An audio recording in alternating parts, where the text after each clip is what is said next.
Okay, so last one today, the lovely little raccoon photographed in Connie's garden, I think. We're going to leave out all of this brickwork. It's way too distracting. We just want to focus on the raccoon and make sure we make the background as indistinct as possible. But I want to just draw your attention to sort of where we're going to put the colors when we do it.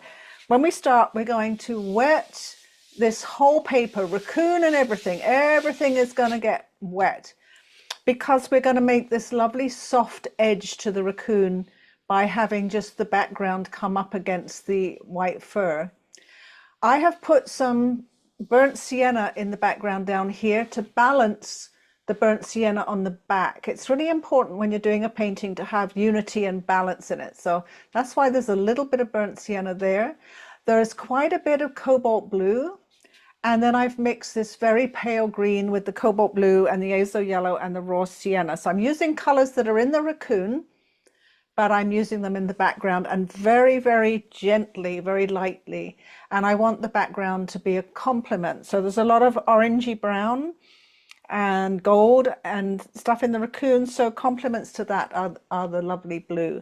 Now I have just made some samples of the colors we're going to use for the raccoon. First of all, I used some Quinacridone Gold in the tail because the tail is very bright. If you don't have Quinacridone Gold, no worries. I mixed two substitutes here.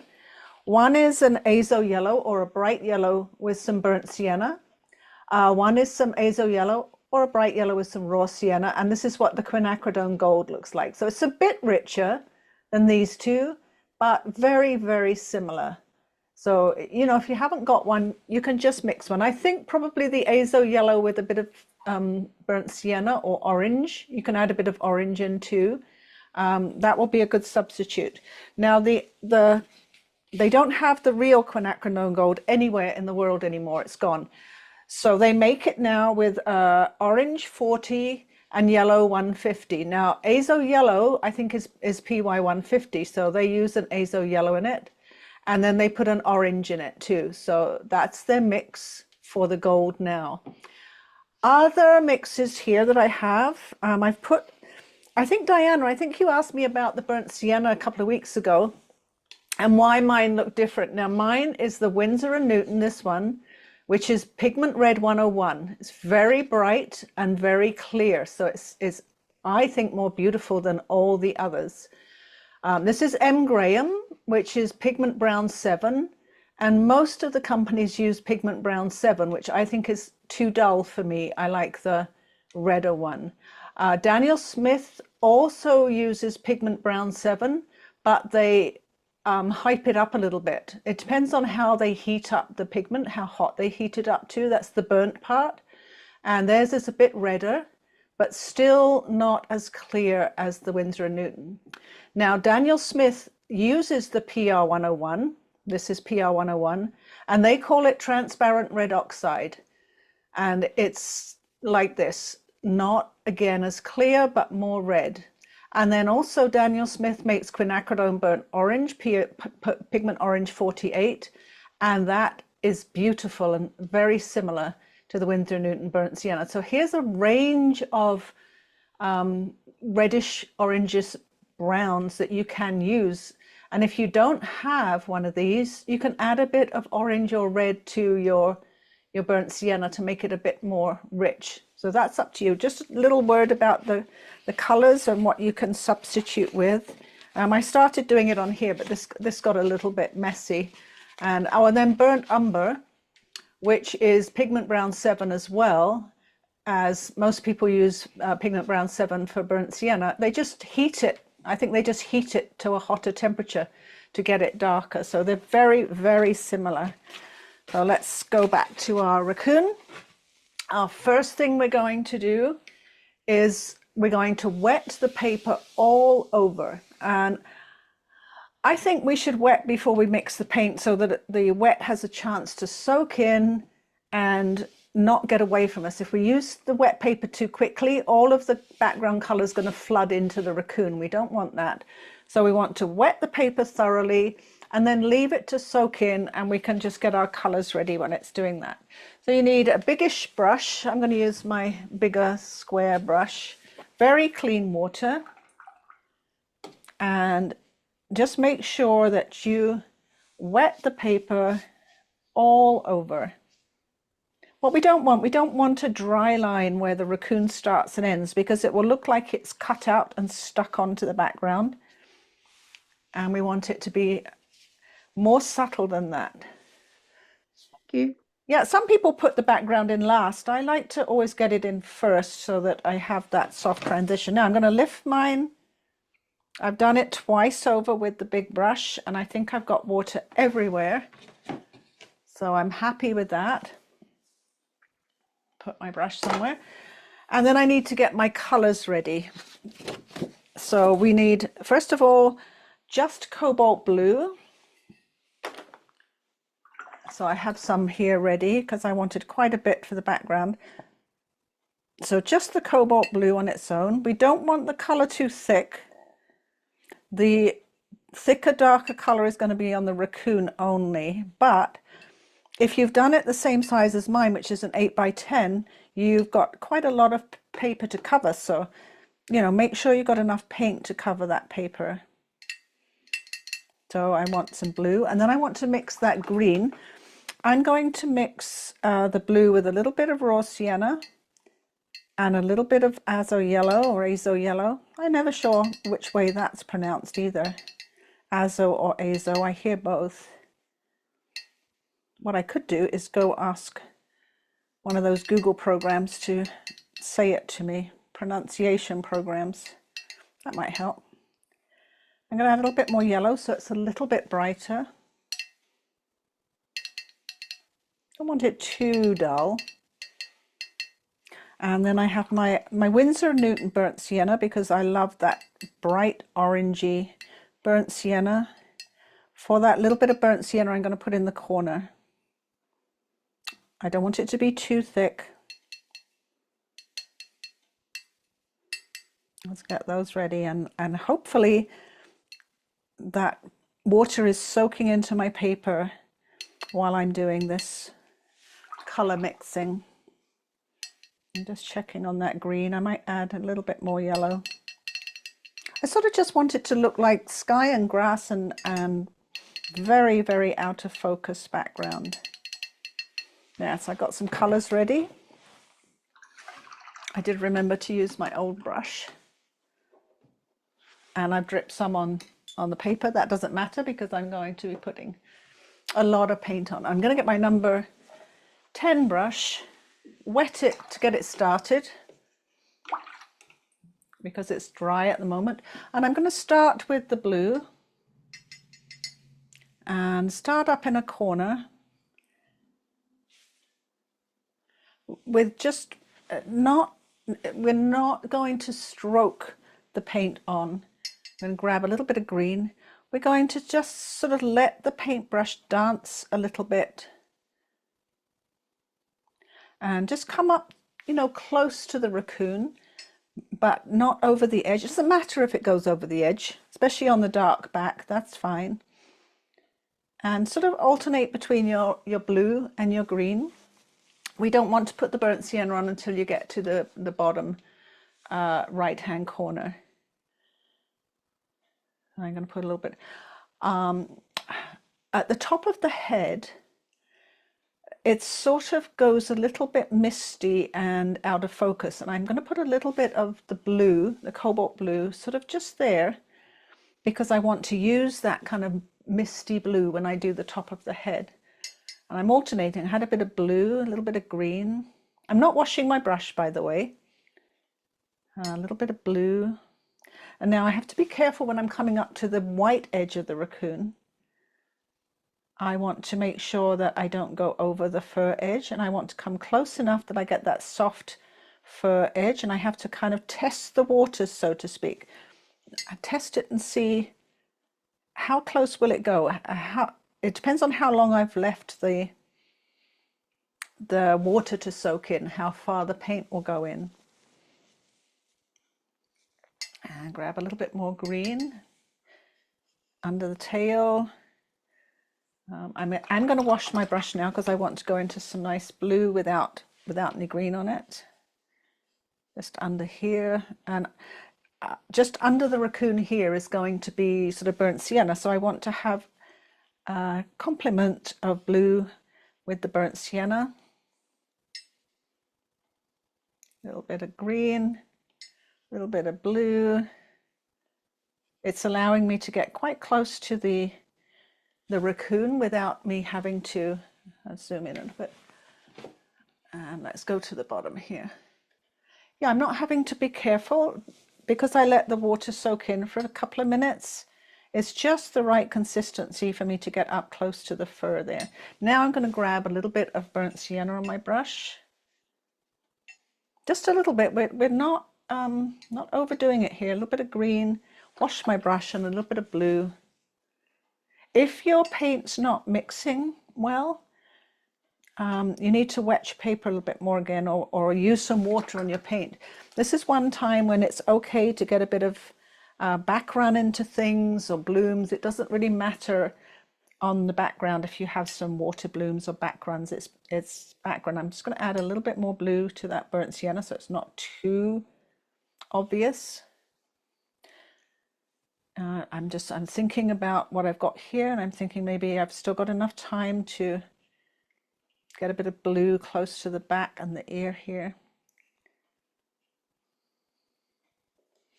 And then I don't want to mess with it too much further than that. So let's pull back again. So see how you do. Don't fuss with it too much. Don't overthink it, because you just kind of want to let it do what it wants to do. I've got a little bit of something in there, so I'm just going to leave my brush to lift that up. Yeah, just let everything flow the way it wants to flow. I might take a little bit more green just around here, a tiny bit.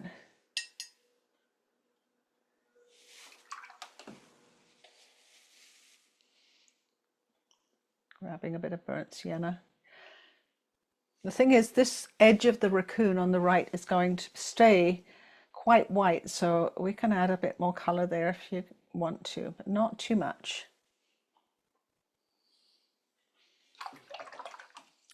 And of course, when that is the only color that you have on the page, it looks very colorful. But as it dries and we paint the raccoon, it's all going to fade. It'll fade as it dries, and it's going to fade into the background. So, you know, don't worry about it being too colorful unless you feel it's really too strong. In which case, this is a time when you can water it back a little bit. Or if you have, you know, if some comes in too far, you can use a Kleenex to push the pigment back. Cobalt and these other pigments will push out just fine. And I wanted that little bit of blue at the top of the head. And it doesn't matter on the tail. The tail is going to be quite dark. And as far as I'm concerned, everything looks fine here. All looks good. So I'm just going to leave that to soak in. And while you're catching up,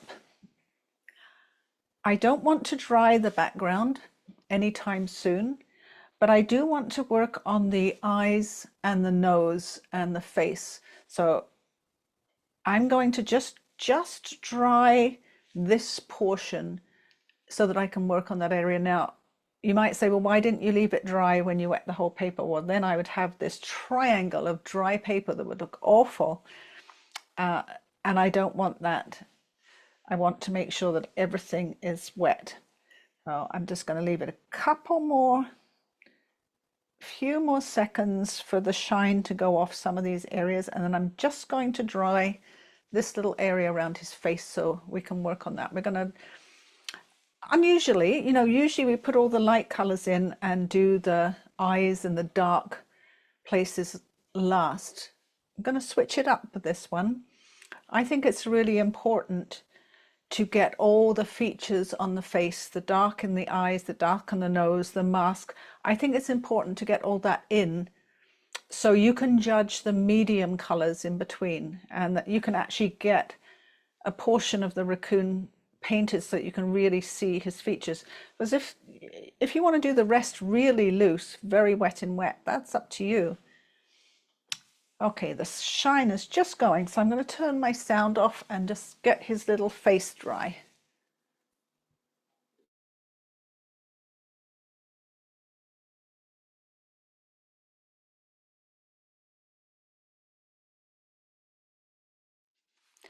Now, I'm going to use, for my eyes, I'm going to use Payne's Grey, maybe some indigo, and I'm going to use some sepia to get a really lovely dark eye with a touch of brown in it. And this, you can also have a little touch, and show you how you can put a touch of sepia or burnt umber in first, and then have that kind of brown glow in there as well as the darkness. So I'm going to just move mine out the way a minute while I mix the color for the eyes. I've got some Payne's Grey here and my mixing brush. Now we're going to use the dark colors quite a lot for the mask, for the fur and so forth. So, but for the eyes I want to start nice and dark, so I'm going to have some Payne's Grey, a little bit of indigo, because that's a lovely dark color too. Got a little bit of blue in, very, very similar to the Payne's Grey. And then I'm going to get some sepia. I'm just going to find my sepia. Sepia is a very, very dark brown. And if we just use the Payne's Grey and the indigo for the eyes, they'll be a little bit too light. The sepia is going to darken them up and make them richer. I'll get that sepia in there. And then I also want some, I just bought some burnt umber because I didn't have any. It's a good brown to have. Bring that over. So like I said, it's the pigment brown 7, just like the burnt sienna, a little bit darker and quite a rich brown. So I've got some of that as well. And we'll want the little tiny, either number 2 or number 1 brush. I'm going to use my, or 0, I'm going to use my 0, I think. Oh, I have those lovely dark colors. My face is dry. Let's zoom in once more so we get the eyes, so you can see the eyes. I want to also try and leave the highlights by painting around them, which you can only really do if you've got the bigger paper, like the 8x10. If you've got smaller paper, then you might want to put your highlights in later with some white. Or if you lose your highlights, you can put it in later with some white. This is kind of just a bit whiter if you can manage to leave a bit of white paper. There's also around the edge of the, this is the photo, around the edge of the raccoon's eyes, there's this white border. So we're going to try and leave that with careful painting too. And also I just want to point out that this top part of the nose here is much lighter than the rest of the fur around here. So we're going to try and emulate that when we do that too. And after we've done the nose, there is this little bit of sort of blue, it's almost a cerulean blue, just around the highlight of the nose there. So we're going to leave the highlight of the nose unpainted, and when it's dry, just put that little bit of blue in there. First of all, as always, I'm going to test my eye color. Seems fairly good. And on my other brush, I've got my number 2 brush. I'm going to take that brown color, and you can use any brown color. You can use burnt umber, you can use sepia, you can use some burnt sienna. I just want to put a little bit of brown on the eyes first, so that I have a richness to the eyes. So it's like they're reflecting the light more where it's brown. I'm just put that little bit of brown on with my other brush, and I'm going to my 0 brush and just use the point of your 0 brush and very, very carefully with just using the point and going slowly. You don't have to rush this. The paper should be dry. I'm going to paint in the eyes. And like I say, if you don't manage to leave the highlight with careful painting, then you can grab it back later with some white gouache or white P.H. Martin's or white gel pen. Just try and get your eye round if you can. And I'm washing my brush, making it a nice clean thirsty brush. And where I put that brown, I'm going to lift off a little bit of the dark color because I want it to look like that's a little bit of shiny reflection there. And then I'm going to do the other eye. Now, if they don't come out dark enough after they're dry, then you can do another layer. You don't have to do them all dark at once. I'm trying to get the little reflections very similar to the photograph.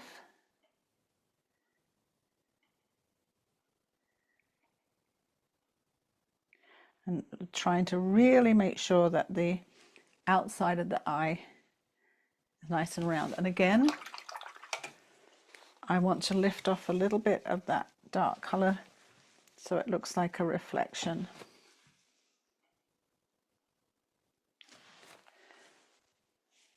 And I think I just want to fill that in a little bit more at the top.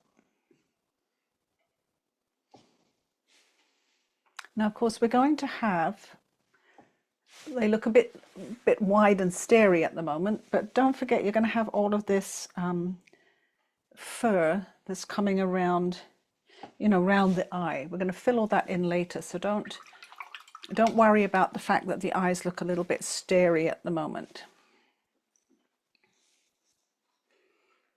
What I want to get in is the kind of the fiddly parts first. I'm just going to add a tiny bit. I'm grabbing a little bit of that burnt umber, the brown, and just filling it in just a little bit in where I lifted the color out. And of course you can lift it out when it's dry as well. That's easy to do. He looks a little bit like a mouse or a rat at the moment. There is this kind of like cheeky little smile under his nose.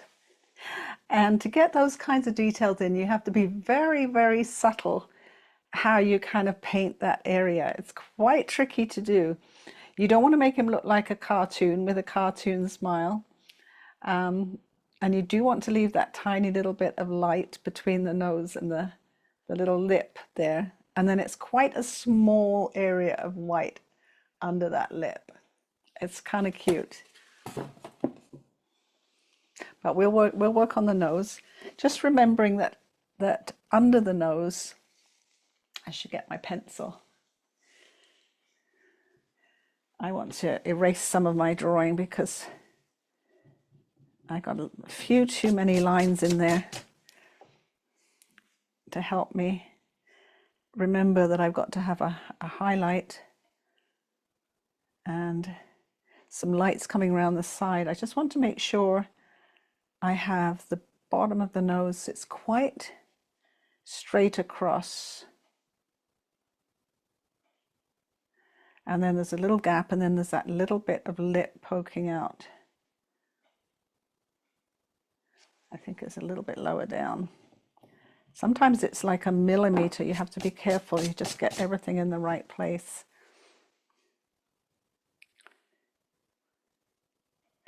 Straight across and a bit round. And then that little lip poking out, and then down here some fur.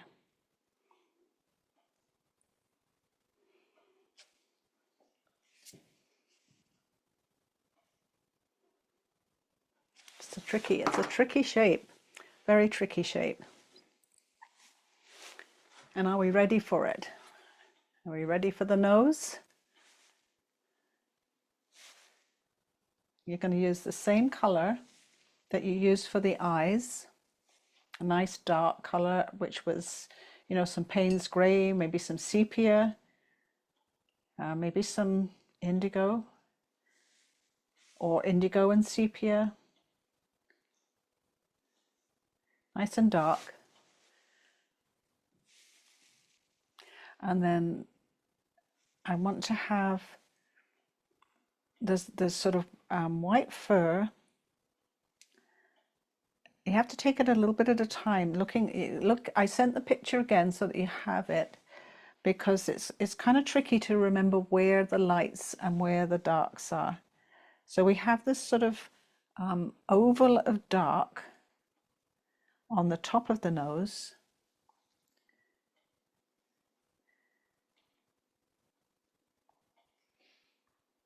And we can put in the lighter bits afterwards. And that kind of comes around the nose, but there's a highlight. We're going to just leave it. We can put some blue on it later. There's a highlight on the edge of the nose. So we want to make sure we don't paint that in. I'm going to grab a little bit more water on my brush. And then this comes down, and we have the nostrils coming in. The nostrils sort of show white. So I'm sort of painting between the nostrils. And they come down on either side here.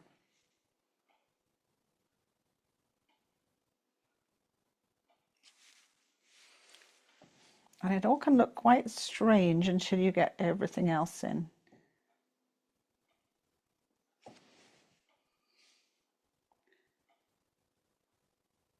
And then down to the quite blunt base of the nose. And if you miss a bit, we'll go back to that good old white paint later.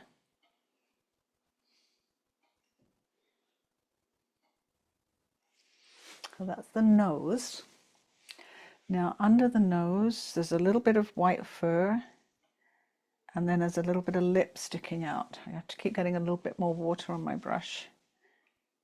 It's a little bit pouty just here, and then it comes back. And I'm not painting it in a straight line. I'm leaving some spots, and I'm actually going to come over that with some whiskers later.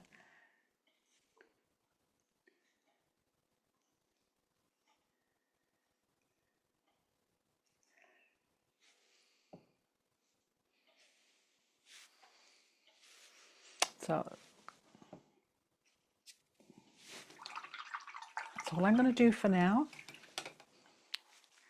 If I want to make all of this a little bit less dark, or a bit more shaded or less shaded later, I can lift some of the color out. It will be fine. Just going to curve that around a little bit more.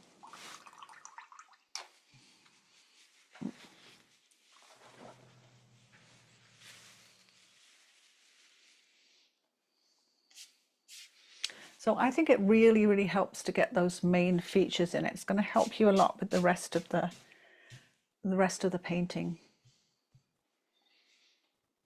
And then when you've got those in, we can go and put a bit of the fur color in, like under the chin and on the tail and so forth.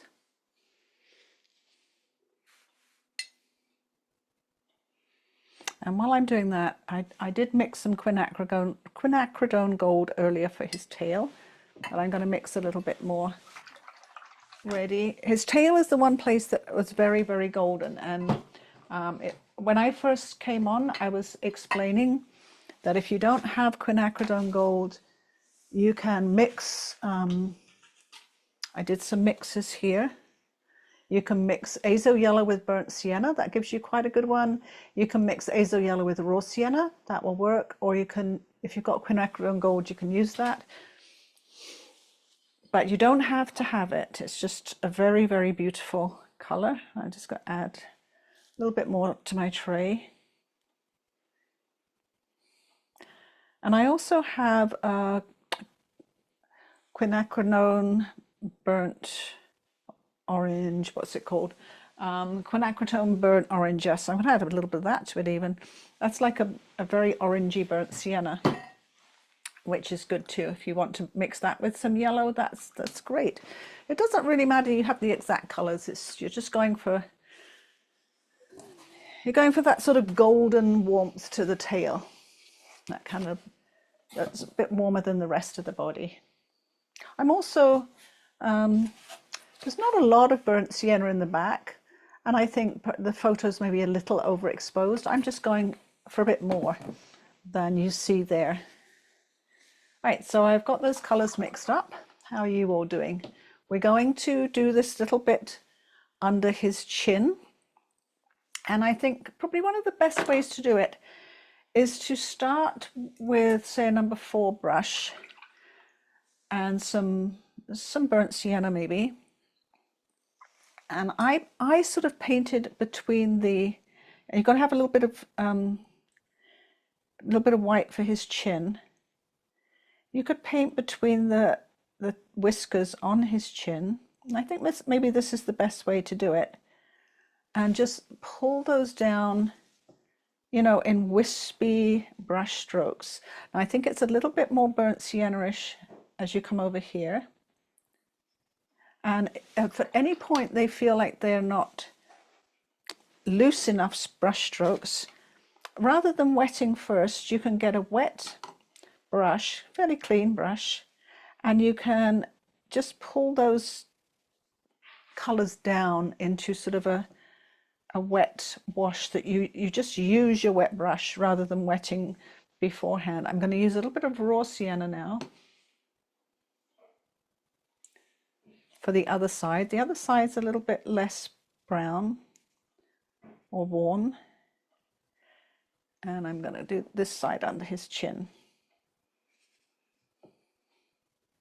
So we're basically sort of forming his chin and whiskers with these colors. And if you want to go much more loose, you definitely can.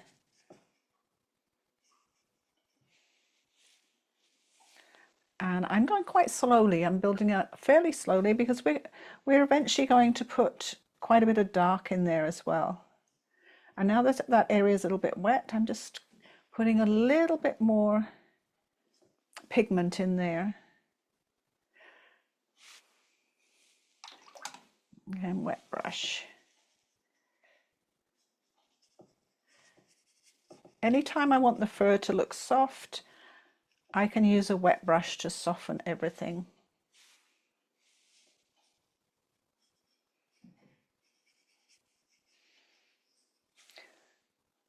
And I have a little bit of that burnt umber that I was using for the eyes. I'm going to grab a little bit of that on my brush.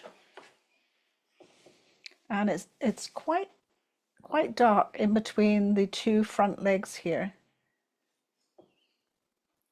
And I'm going to, this isn't as dark as it will be going eventually, but I'm going to just put a little bit of that dark in to start with.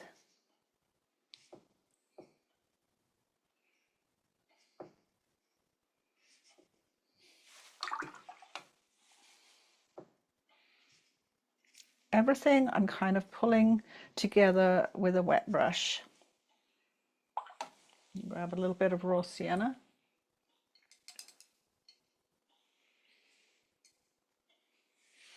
I'm going to try and keep the left-hand side more raw sienna-ish on his face at least, and the right-hand side a little bit warmer. I'm just adding a little bit more color, and then a little bit of wet brush to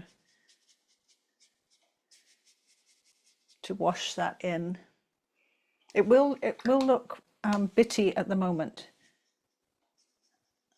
and that's okay. We're just getting started on those color washes for his body. I'm going to switch to my bigger brush, my number 10.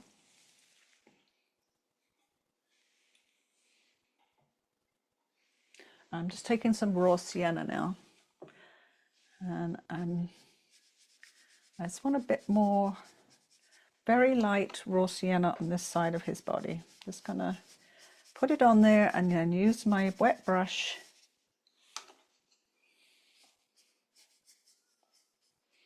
to wet that in.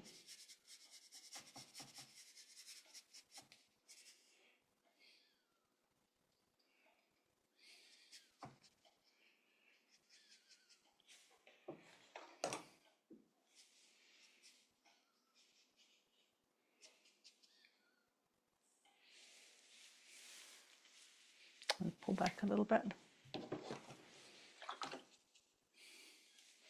Try not to ever have, the only dry edges that you want are where maybe the whiskers are. Everywhere else, unless you want to show distinct fur, you want it kind of soft and wet at the moment and pretty light, because like I said, the photo's a little bit washed out, but on this side it's quite light. I'm just making it a little bit more raw sienna-ish. I'm going to grab a little bit of my burnt sienna while that raw sienna is still wet.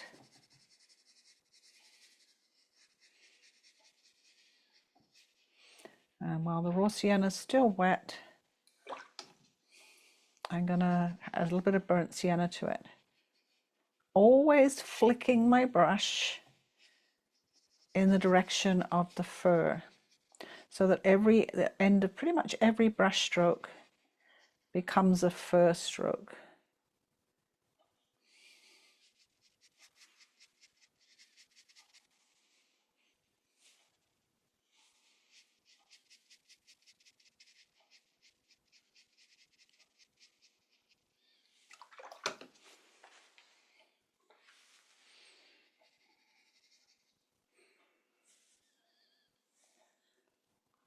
Little bit, taking the burnt sienna up the back a little bit. It's going to be quite dark on the back. We're going to put dark on later. So just easing a little bit of burnt sienna in for that part that's going to come up into the dark there. Wet brush, just ease it in, soften up the fur. You see how this burnt sienna coming up against the raw sienna? Because the raw sienna was wet, you have that lovely soft line there where the two meet. You don't have a hard edge. If you're getting a hard edge, then either put some water on there and soften it up quick. It doesn't matter if you get a background at this point, or stop and wait.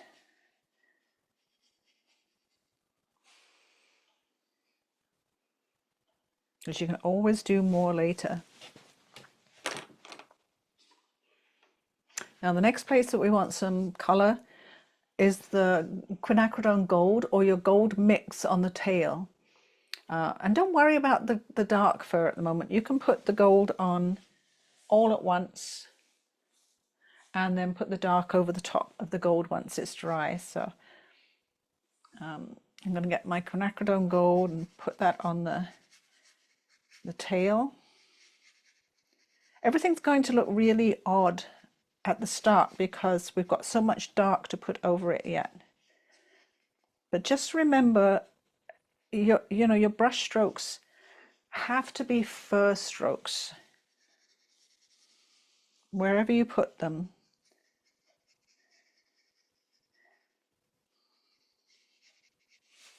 I'm going to get a little bit of burnt sienna on my brush. I didn't wash my brush. I'm just grabbing a bit of burnt sienna so that on the underside of the tail it's a little bit darker brown, or warmer brown, golden sort of brown.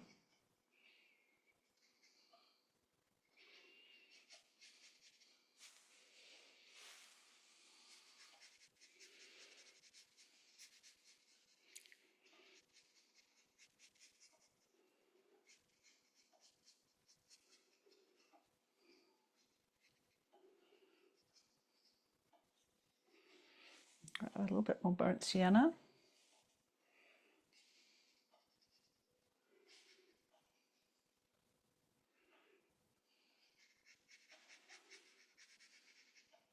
I'm going to switch to a smaller brush.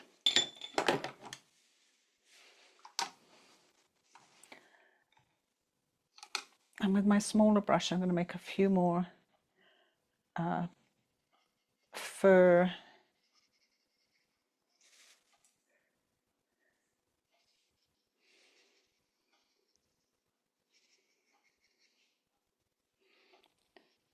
thin fur shapes with the brush, especially around the edge of the tail and the raccoon.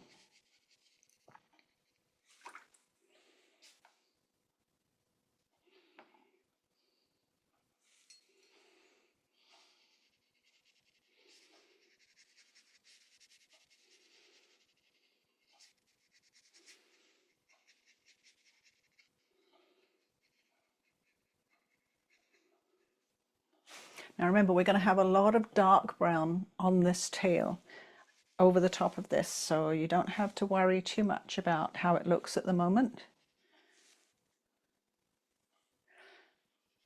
What you want is just that nice rich color for in between the dark brown when you get the dark brown on there. And also on the back, you got to have some dark brown on the back too.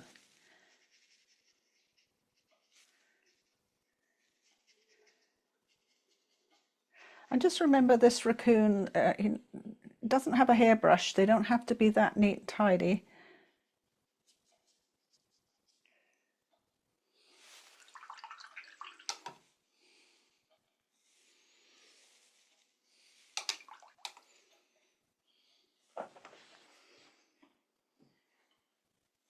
So when this area is dry, we are going to put a little bit more burnt sienna on this area so that it isn't so different. At the moment it's quite different to the Quinacridone Gold. I'm just going to grab a little bit of Quinacridone Gold to put a little bit so they... Oops, my brush is a little bit too wet. So that they blend together a bit more when we get the dark on. Just a little bit more. And we will put a little bit more wash of burnt sienna when this is dry.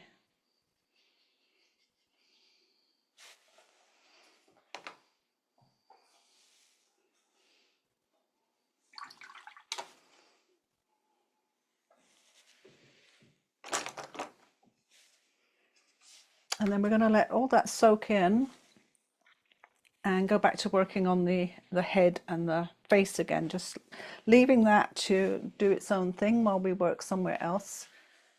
And that's the good thing about something like this. You don't have to stop and dry all the time. You can just work on one area, then another area, and then somewhere else. And eventually with all the darks, we'll pull it all back together again. What I'm going to do is, before this dries too much, there are some highlights at the top of the tail. So I'm just going to use my clean and thirsty brush, and I am going to pull a few highlights off at the top. I might even put a few in later with some white, P.H. Martin's white paint.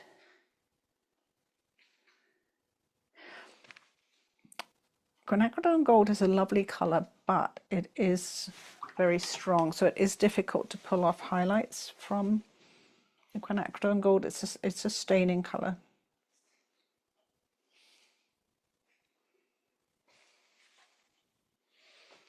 That will do.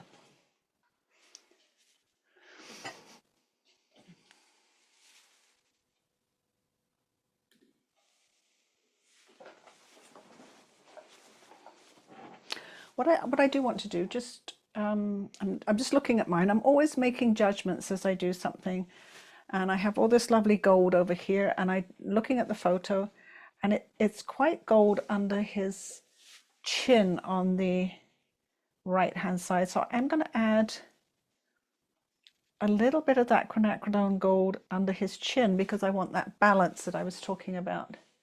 And if you're not using Quinacridone Gold, if you're using yellow with raw sienna or burnt sienna, just a little bit of that then, just so you have those colors balancing off against each other.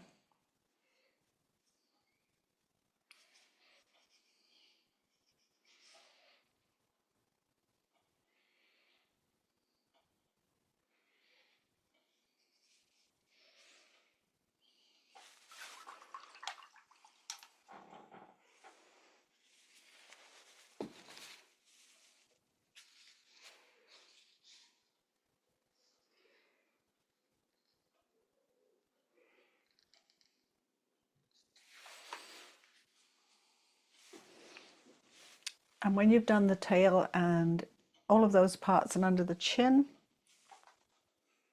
we're going to do inside the ears and the top of the head and around his face area, so we can give some time for everything you've done there to dry.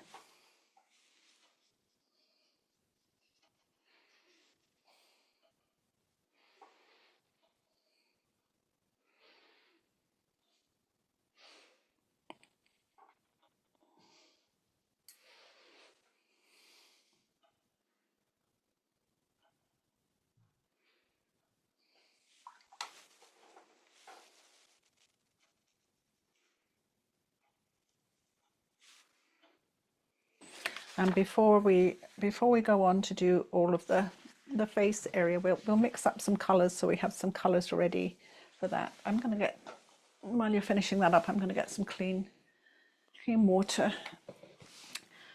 Some of the colors we're going to need are, first we're going to need, for the lighter places, Cobalt Blue mixed with a little bit of the gray to just darken it up a little bit. So here's my Cobalt Blue. No, it's not my Cobalt Blue, sorry.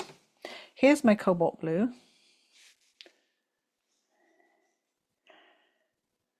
I've got my Cobalt Blue, and then I'm going to take a little bit of that gray I made for the eyes and the nose, and I'm just going to mix that in just to darken up that Cobalt Blue to a bit of a gray color, and add a bit of water to that. Now we're going to use that for like inside the ears and top of the nose to make it a little bit darker in some of the spots. Adding a bit of water to that so it's not too dark a gray. Yeah, that's just looking at that. It's just about right. Don't want it too dark. Now the other one I want to mix up is my favorite, which is the burnt sienna and ultramarine blue, or you can use burnt umber and ultramarine blue. That's a good mix too. They're both very similar colors and they both make a nice dark brown. So this is my ultramarine blue, and I want that quite strong. And I'm going to mix some burnt sienna with it. Grab some burnt sienna.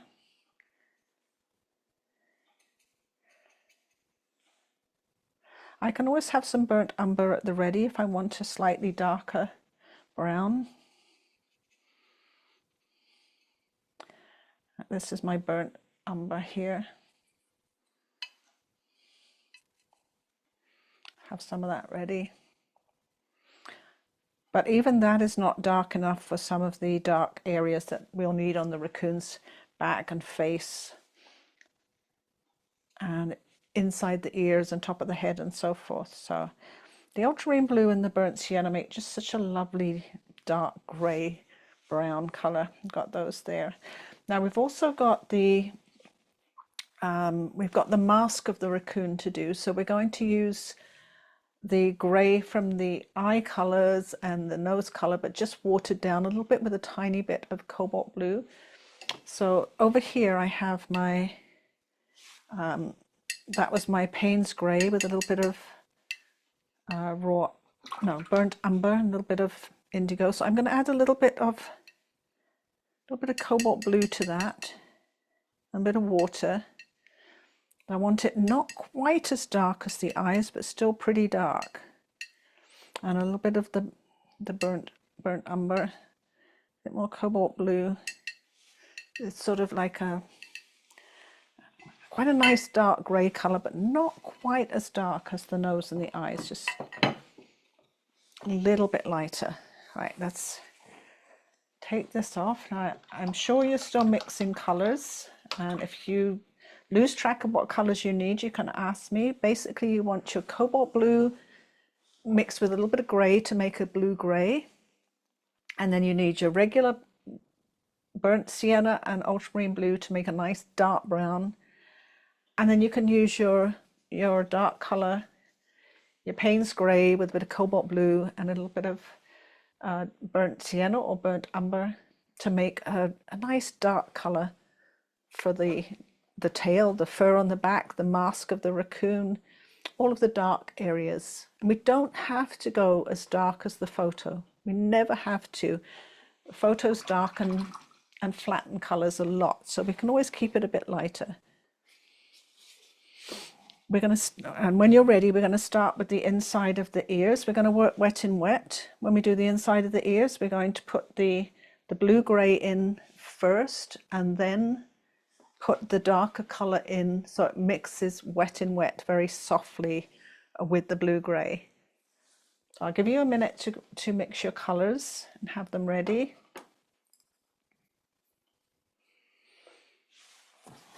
And we're going to look at the ears have quite a hard line around them. I mean, this is the photo, but then the photo is quite sharply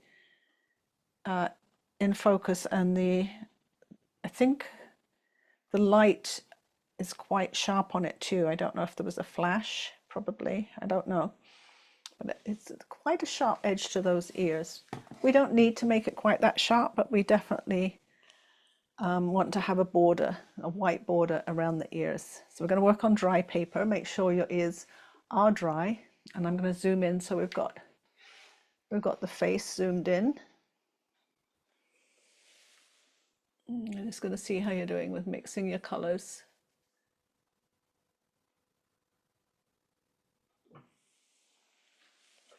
I think I'm going to have to wait a couple of minutes for you to just be ready.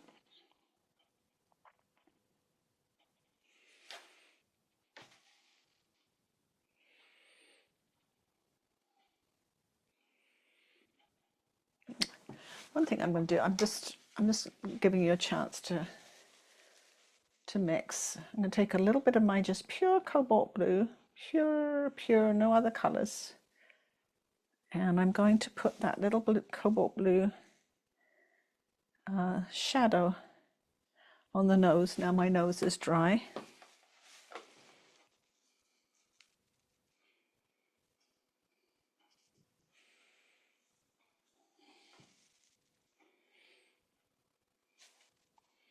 And cobalt blue shadow just down the side of the nostril.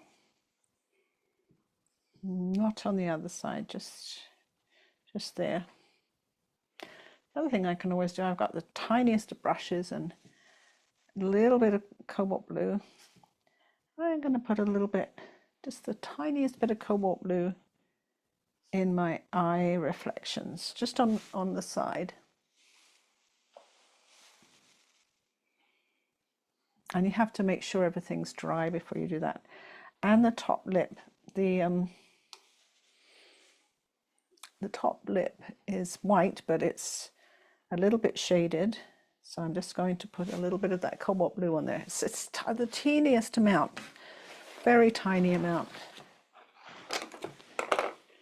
I'm going to use the number 4 brush for the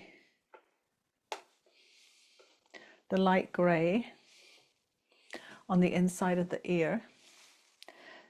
So on dry paper, nice and dry, I'm going to form that rim, that light white rim around the ear.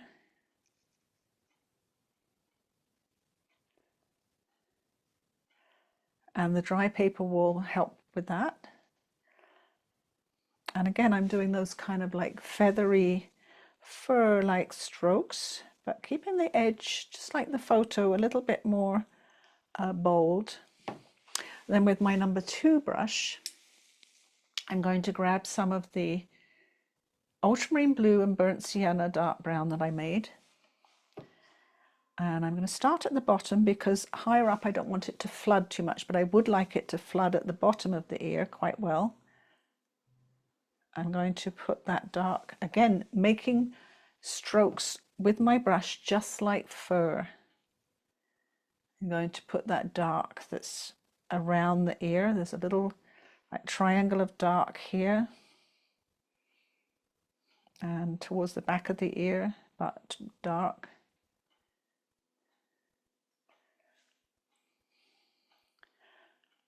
And sort of around, and now I'm really using like fur strokes as I come around the ear here and behind the ear. Just like little fur strokes. And then I think the blue is dry enough now. I still want it to go wet and wet, but I don't want it to flood. I'm going to go into the inside of the ear up here and hope that those little dark brown brush strokes make a softer fur look on the inside of the ear.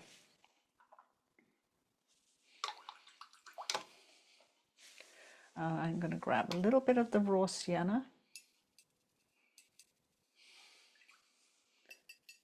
Give me a moment while I grab a little bit of raw sienna. Just going to put a tiny bit on the back of the ear.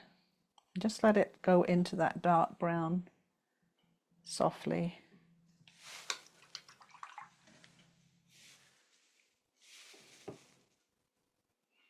And I'm using a clean brush to just soften and manipulate some of those fur strokes a little bit.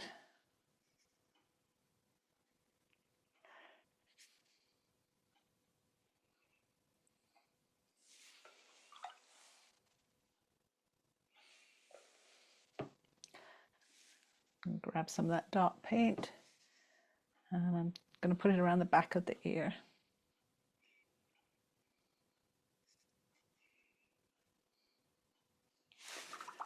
And use a wet brush, always coming back to my wet brush, and a little bit of that blue grey that I mixed.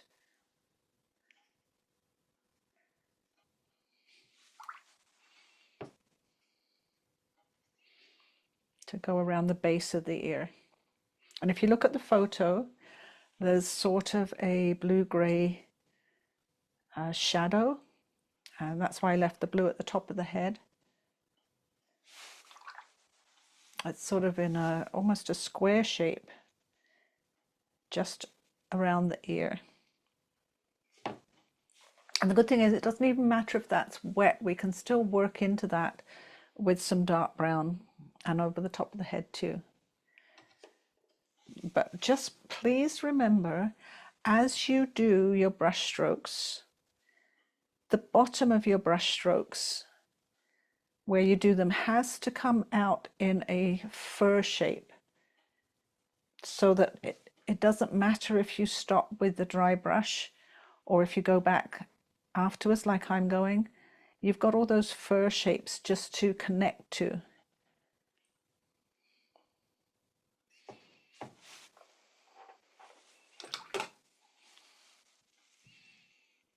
And a wet brush is great for softening anything in that needs softening. For instance, I'm going to grab a little bit more raw sienna. I just want to soften this area here with just a little bit of raw sienna. Raw sienna and a wet brush.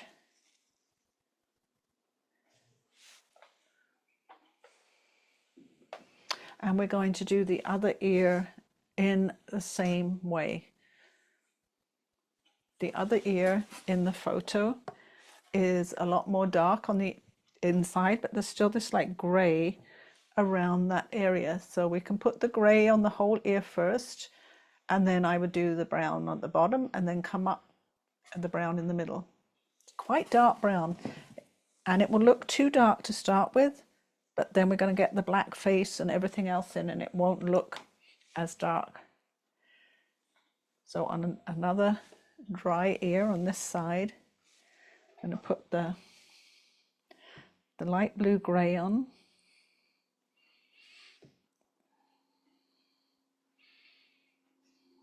I'm going to add a little bit of water to that.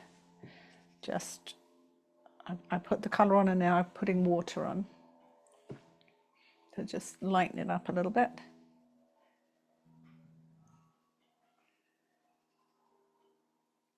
And it's quite a thin white edge to the edge of this ear.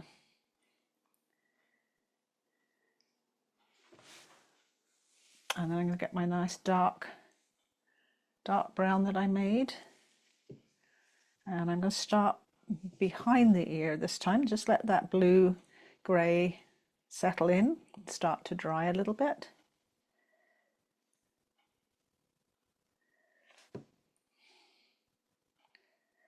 And as I come up to the blue grey, I can just test if it's ready for some of the dark.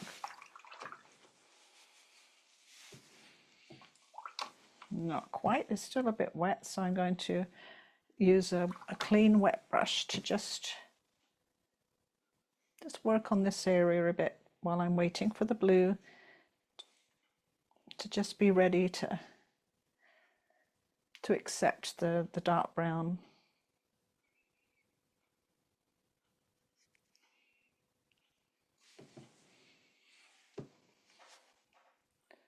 That's quite a little stripe of dark brown down here. And also behind the ear. These are all dry spots I can work on while I'm waiting.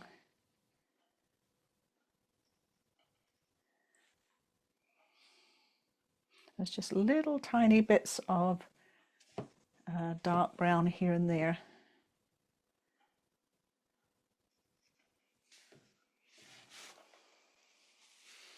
And I'm going to test again, can I go in here with, I think I can.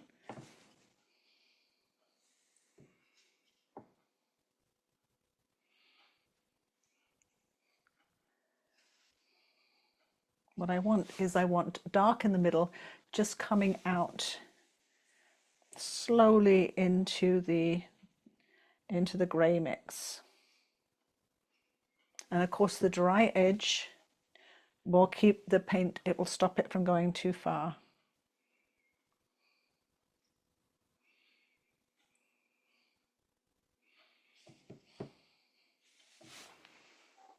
And by the time I've done that and I look at the other ear, I think I can put a little bit more dark on the inside. Now that this is dried up and lightened up, I'll need a little bit more dark.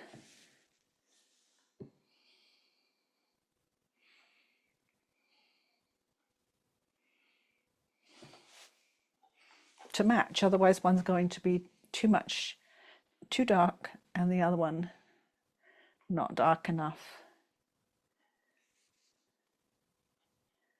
I'm going to add a few more just little furry things.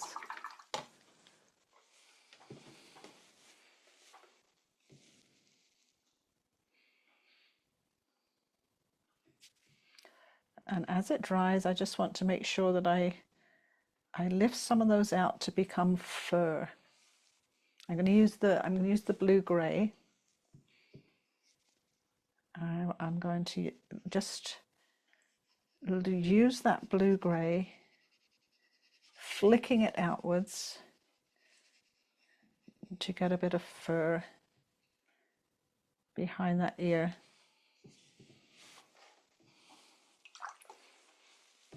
And then a wet brush, soften it up.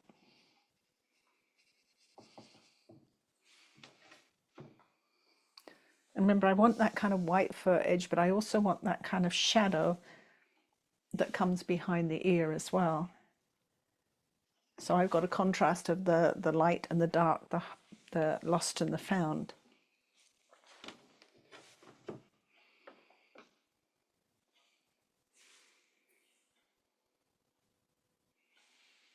I'm going to grab my zero brush and a little bit of that blue grey. And there's just a few places, I'm just looking at the photo and flicking my brush outwards, a little bit of shadow on the white fur here, a little bit of shadow on the white fur here, just a little bit, tiny bit on the cheeks, just tiny bit. You can even put some little dots where the whiskers come, little tiny bit here. Don't forget that little shadow on the top of the nose there. There's a few little shadows in the white. And if you feel they're too strong, you can just get a bit of water and soften them in a little bit if they come on too strong.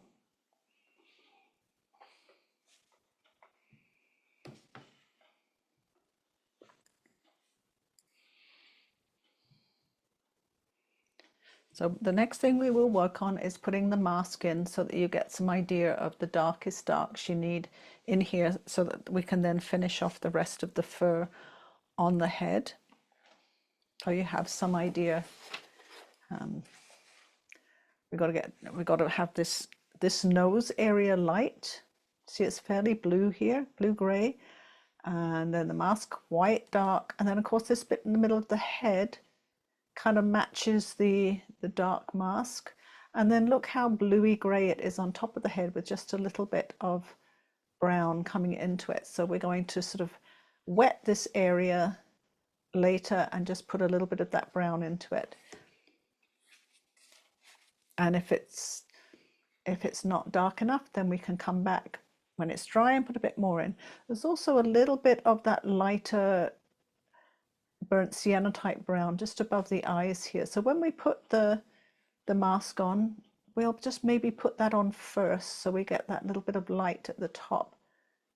And of course this light area here. And the good thing about the colors we're using is we can wash them back afterwards. So you don't have to worry too much about them going on too dark. You just wash it back when they're dry. I think, pretty sure when I did this one, I did wash back this center area after the paint was dry. I wanted it a bit lighter.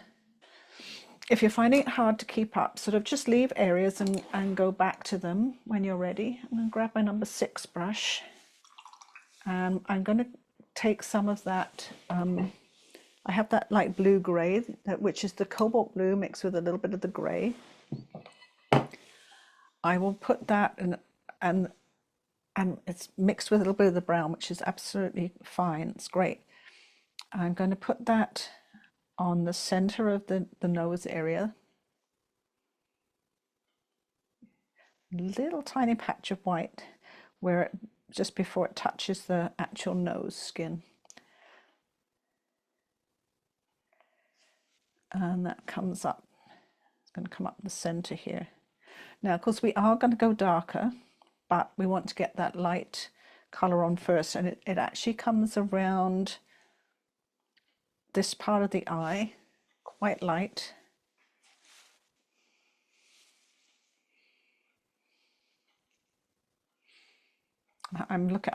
I keep looking at my reference photo just to make sure.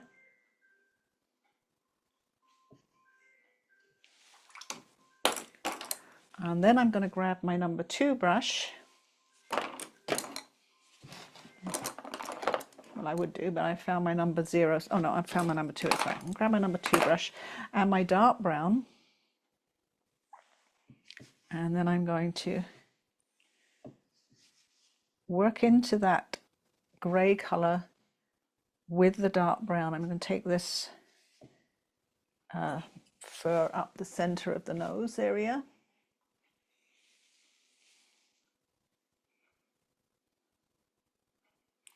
Remember, go in the direction of the fur at all times. And we can finish off up here later, as long as your brush strokes look like fur. But what we want to do is we want to come down into this this light gray that I've made with some of the dark brown so that we can get that wet in wet look. So it's not super light, but it is lighter than the rest. A little bit of dark in the middle here.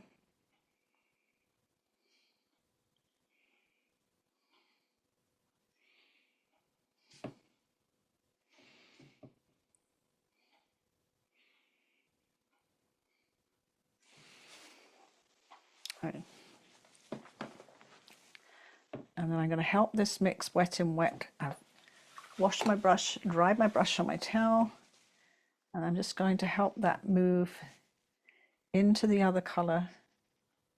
A little bit of brush help from just a slightly wet, thirsty brush.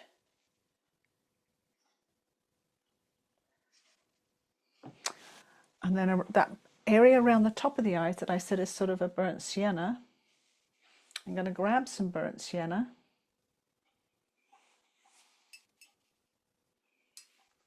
And I'm just going to put that up around the top.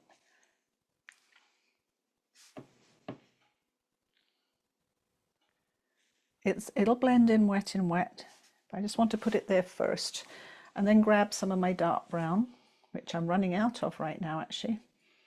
I'm probably going to need to make some more in a minute. And I'm also going to add a little bit of that Payne's grey into it as well, because I want the marks to be quite dark. So as it comes up to the eye, there's no white rim on the inside here. I'm looking to where the white rim starts around the eye. It starts about here.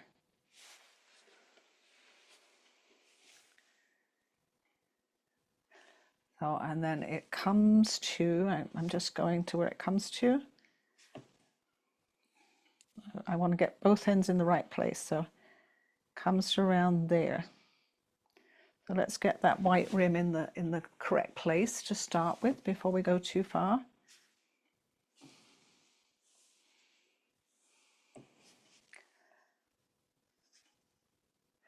And then slowly, slowly does it.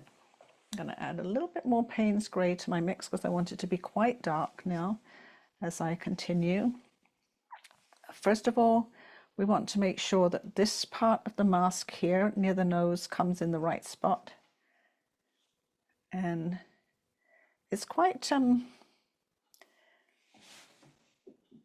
what's the word? It's not a perfect line as it comes near that dark part on the nose. So you don't need to make a perfect line. And of course, where it comes out here, little strokes to make it look like fur coming, like dark fur coming into the white fur. What I'm going to try and do, and you don't have to try and do this if you don't want to, but it's just a good discipline I like to get into is, you know, leaving the white whiskers by painting around them because they're quite thick. And it's just a really good brush discipline to get yourself into. And of course there's this triangle of dark between the whiskers. And it's a little bit bitty just out to this end where there's a little bit of dark fur, a little bit of light fur. You don't have to have a straight line. It's nicer if it's a little bit bitty.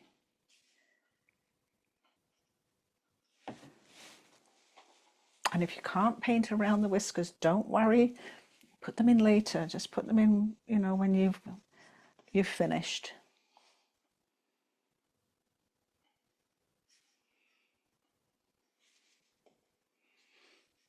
And then you need to be careful that you don't take this mask down too far. It really only comes down to here. The white face goes out quite a distance. I might need to take it out a little bit more here. And the chin comes around here and it's quite dark just towards the edge of the chin here.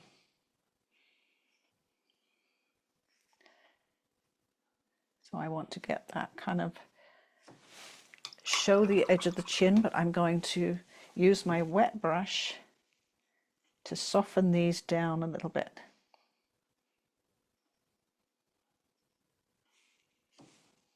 A little bit dark in here. A little bit dark in here. And again, wet brush to soften those darker strokes under the chin. And then I've done what I often do is do the wrong side first. Really, I should have worked on the left side first because I'm right-handed, but there's something about being right-handed that often makes me want to do the right side first. I don't know what that is. But anyway, so this one is dark, and let's fix where the light part is. The light part sort of starts here. There's a little break in the light part there. and then comes around here, and the top of the light part stops about here. So let's get that in the right spot, the little white rim, and then we can work on the mascara, so to speak, filling in his darker mask features.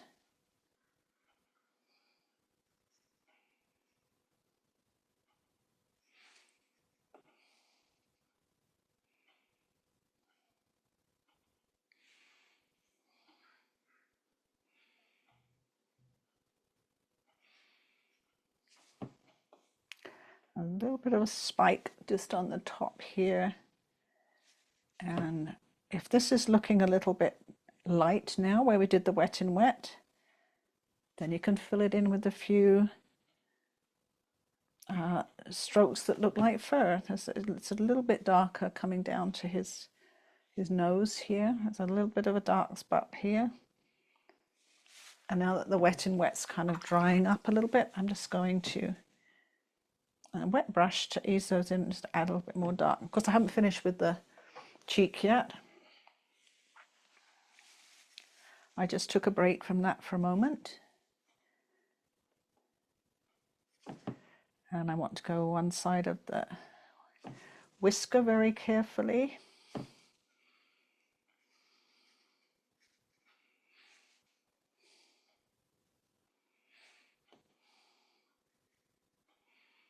And then the other side of the whisker.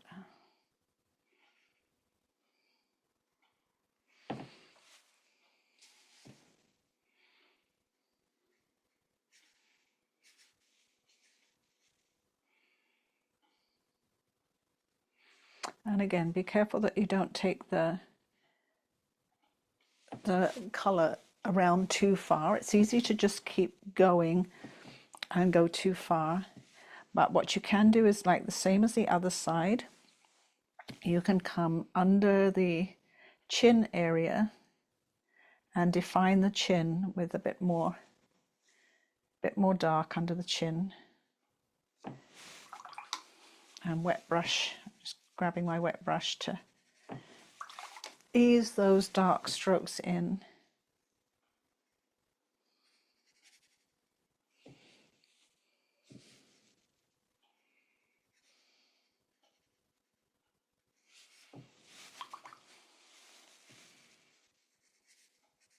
Now, depending on how realistic you wanted your painting, I mean, you could go overboard with all of the hair and the hair strokes.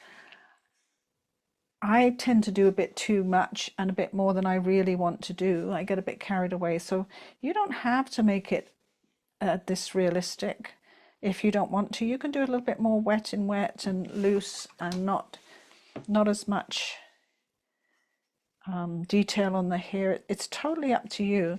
You know, some people might spend hours doing lots and lots of fur strokes, but I prefer something in between the two. I prefer it to be a little bit sort of realistic and quite a bit of wet and wet. Now this is the point. Also, you have this dark brown and a small brush.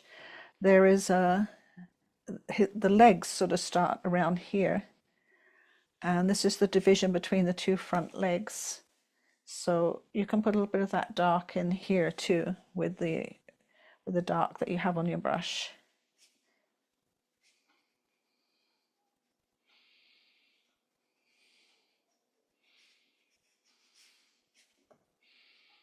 And just look at the shape that space makes between the two front legs.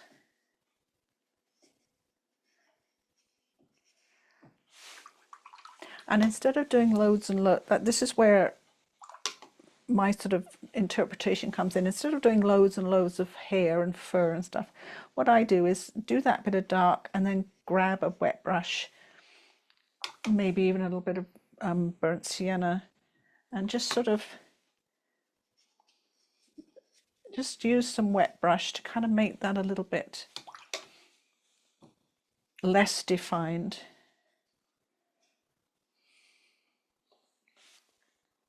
And we're gonna do a little bit more division between the legs, but not yet. We're going to leave that for a while. And then I just want to double check that I have the mask far enough out, and I think I need it just a little bit further out here. Just there, I think. Just looking at my photo, maybe not, I don't know. It's quite dark under the chin this side.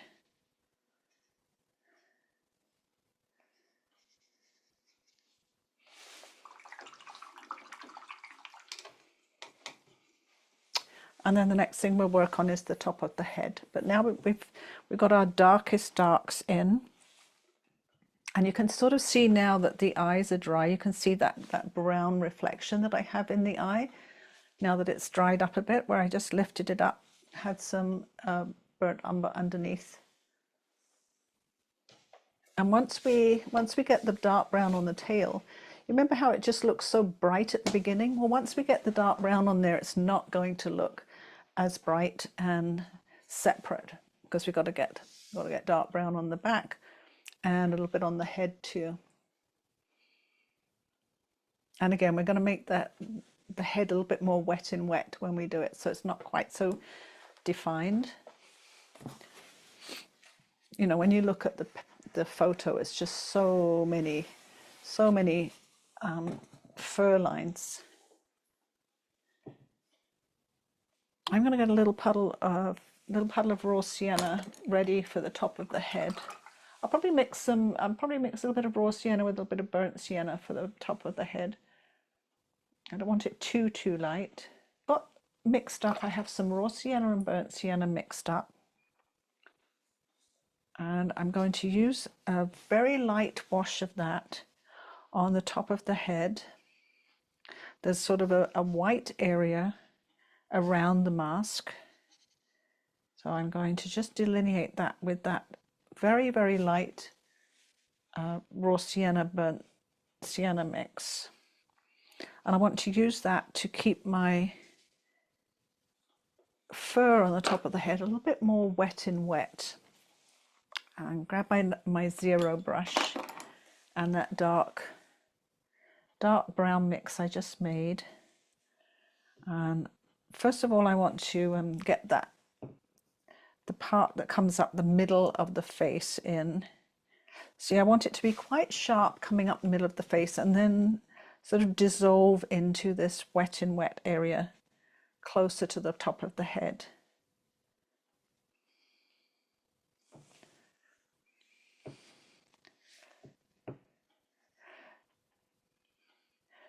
Because you sort of don't see as much dark fur around here. You can see a little bit across the top of the head. You definitely want to make sure you can see the top of the head and maybe have more fur showing than the photo.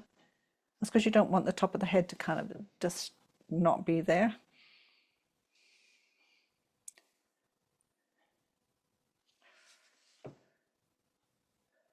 And I'm just doing short little strokes here and there so that it's kind of here and there, not too defined. And of course we have to make sure the two meet, so we can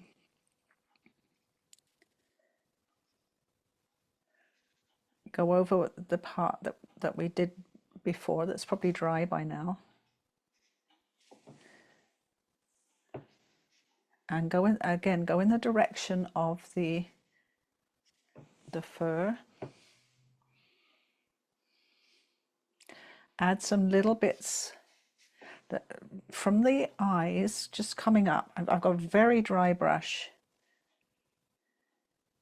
There's a little bit of a line that comes up from the top of the eye here to the bit at the top of the head, but it's not very distinct. You definitely don't want a line. You just want some little tiny dots, sort of, you know, like hair-like dots. So that's what I'm aiming for, sort of hair-like dots. And I dry my brush on my towel so that I have very little paint on my brush. And I can get some very delicate little dots of fur in.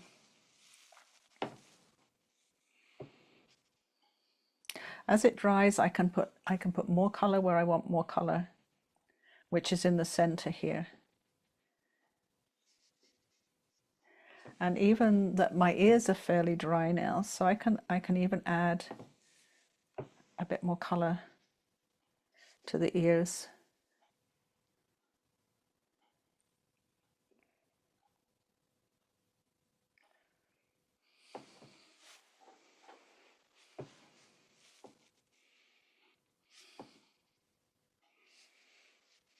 And of course, we've got that little bit coming down here.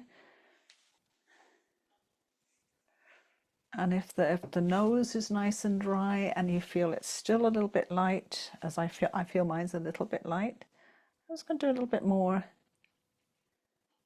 on the nose.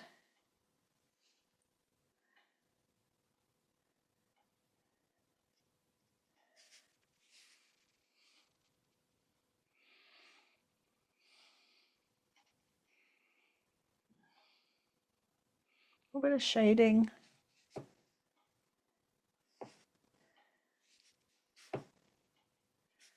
And when you've got a brush in your hand, me anyway, if I got a brush in my hand, I sometimes just can't resist doing a bit more with it as I go along. Just, you know, flicking a few more little dark areas under the chin, between the front legs.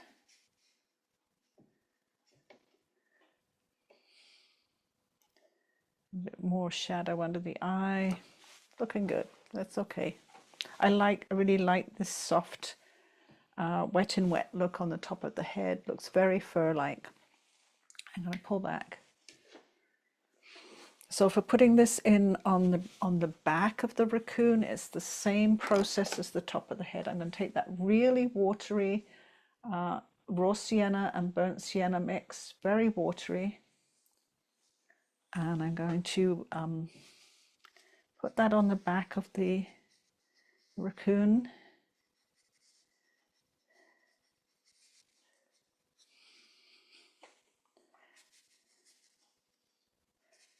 Again, don't have a straight line anywhere. Grab a little bit more burnt sienna.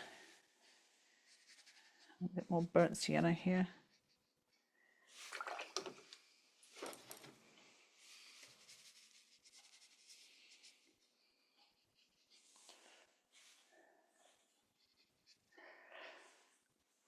And I've made that wet so that I can get a soft look when I put in the dark fur on the back of the raccoon. I don't want it to be too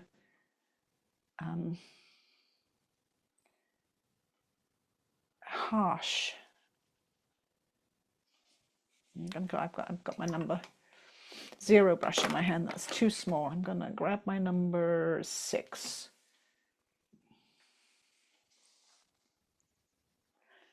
And load it up with some of that dark paint.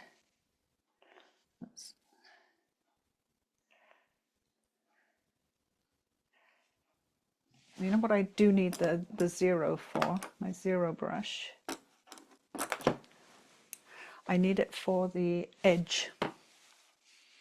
So when I'm coming down the edge here, I can pull out that furry edge, and then my bigger brush, the 6, can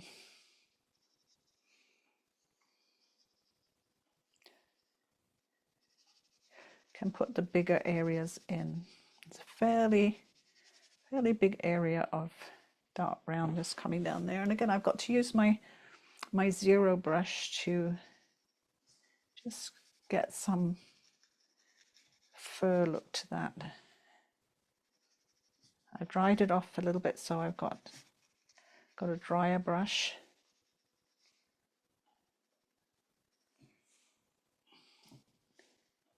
And this area is fairly dry, and I've got a fairly dry brush, and there's a little bit of dark. It's coming down here.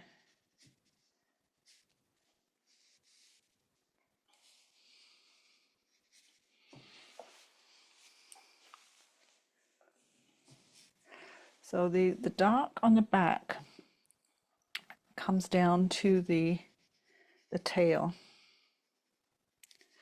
I'm putting it on with the 6, and then I'm using the 0 to get the furry look. Back and forth, out to the back and up to the lighter fur.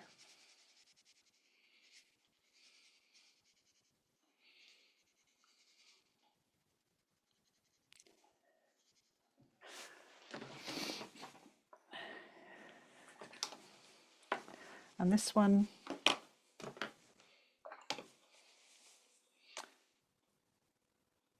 okay, I don't want to paint with water all the time. I want to paint with a bit of colour. So I'm just getting a little bit of burnt sienna. Bringing this down. Oops, too dark. Just get that off my brush, clean brush.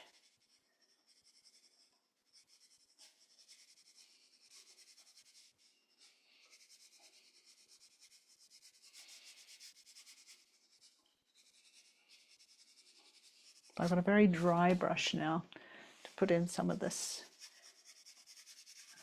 wet in wet coming down the body. And then I want to wet the tail.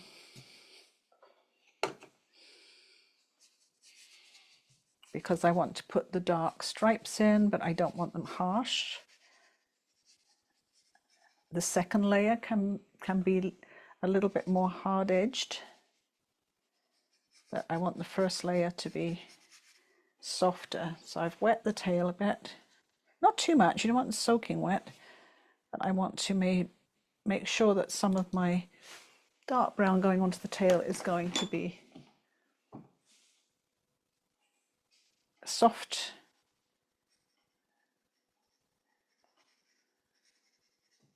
You know, where it comes up against the lighter fur, I want that to be a soft edge. The first brown stripe is quite thick, the one that comes up against the body and the back of the leg. Now, go back to my 0 brush because, and I deliberately didn't wet this part down here. I want to get the hard edge fur coming off the edge of the tail at the base there. And I can also get a little bit of hard edge fur coming off the back, but I can also put some hard edge fur in later. Doesn't all have to be done at once. But I do want to get a soft transition to a lot of it.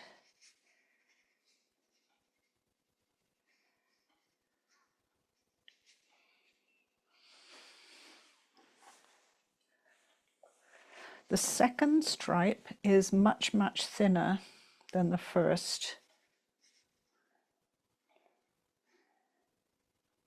And don't make it a linear stripe.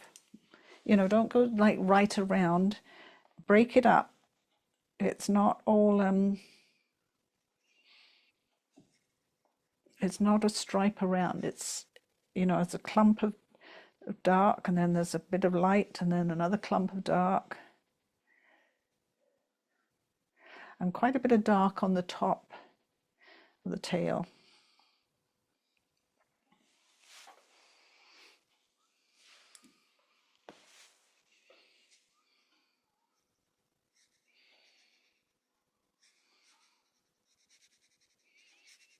And you see now how bright that tail looked before we got all of this dark in. Well, it's not looking as bright anymore now that a lot of it's covered up with the dark.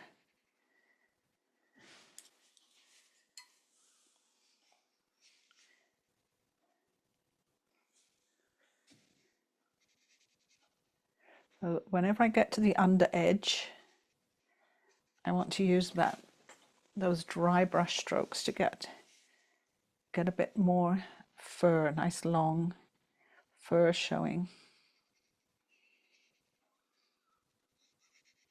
Some of them cross over like into the next one.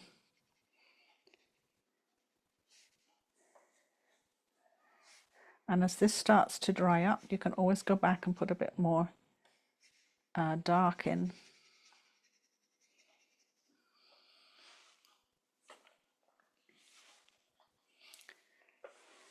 Also, my tail is drying up that I wet, so I might want to go back and just wet a little bit of the edge so that I keep it nice and soft.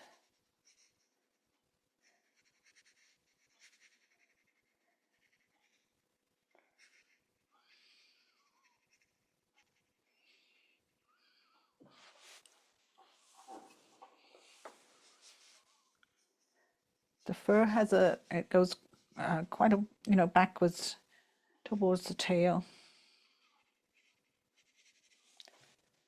And it's quite long.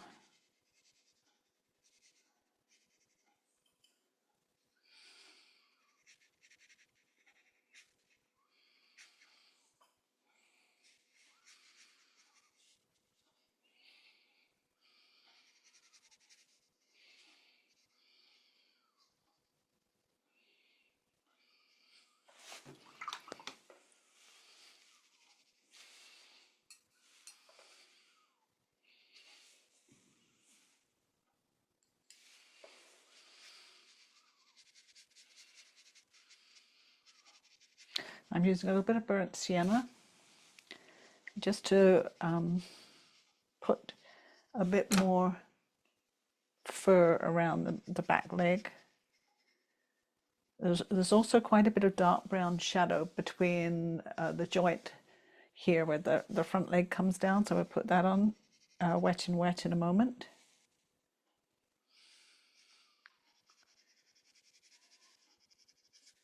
And as everything starts to dry, you can just add a bit more dry brush if you want to. Texture, if you want to leave it more just sort of wet in wet, that's fine too.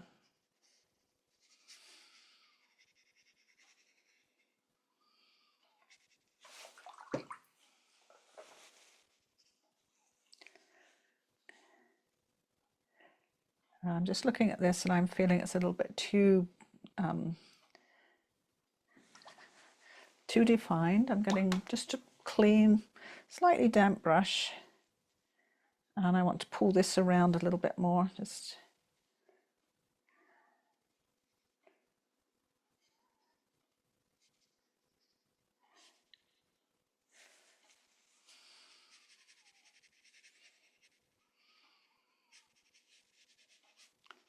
And I think this raccoon in the picture is sort of sitting on a step, so we don't have a step in our picture, but if you wanted to put one in, that's absolutely fine. I just wanted to go a little bit more simple with mine, but it does make a little bit more sense if it's sitting on a step, the way the tail is positioned. Anyway, that's our tail, and you can really see how that Quinacridone Gold, or whatever color you used, doesn't look as disjointed and bright now that we have all that dark in there. And if you wanted, I'm just going to wet this area, and I can put a little bit more, just grabbing a little bit of brown. I can put a little bit more brown texture in there, just wet in wet, so it's not too defined.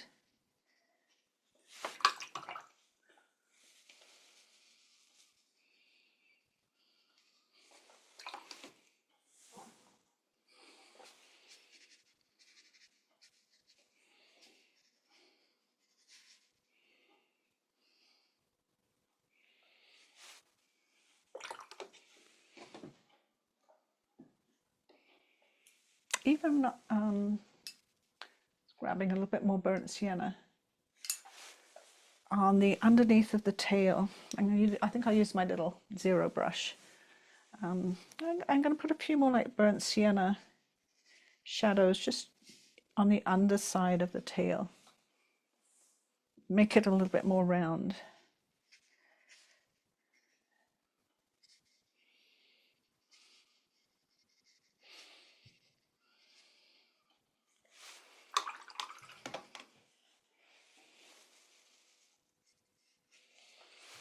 Now we're getting quite close to getting done now, and I know we're really getting low on time. So I'll give you a minute, and then we've got to do the area between the front legs, and then I'm going to give it a quick dry, and we'll go over it with a little bit of the PH Martin's white. I have a little chat here. So what I want to do to get the soft fur on the front legs, I've got a nice clean pot of water over here, as I don't want the legs to be splashing water everywhere now. I don't want them to be like not white because I've got dirty water. So I'm going to wet all this area that is the front legs and a little bit of fur over to the right.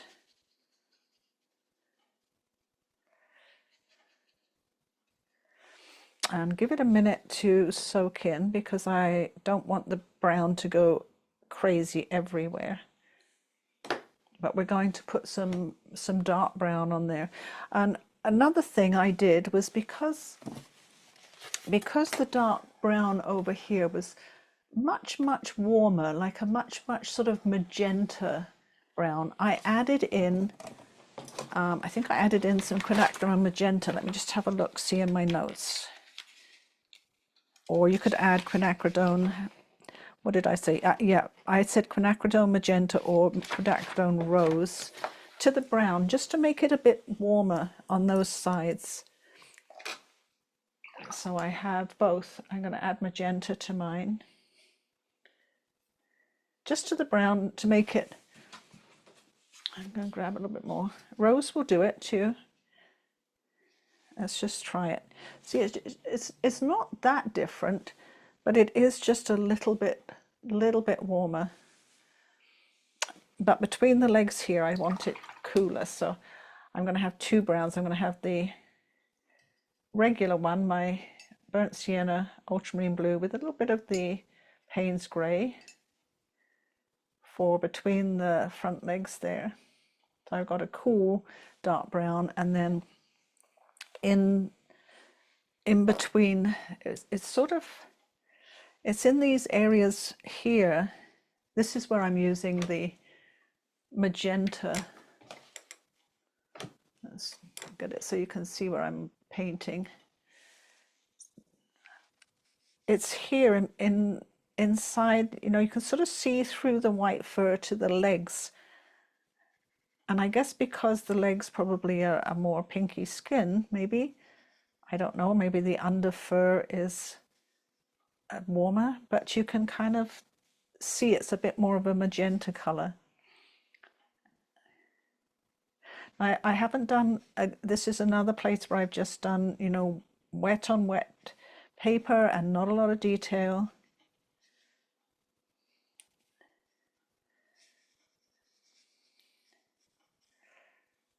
And this is the warmer, a little bit around here, sort of up here.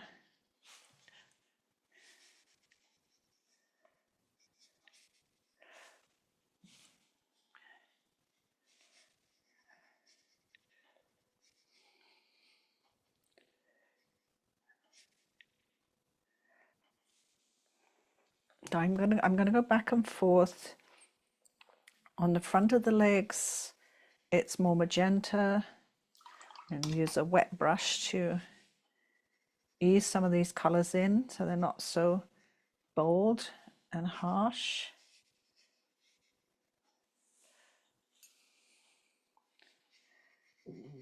And some of them are like at the back side of the leg here, it's the cooler brown, so the one that is more blue. I'm just going to wet the leg a little bit more here.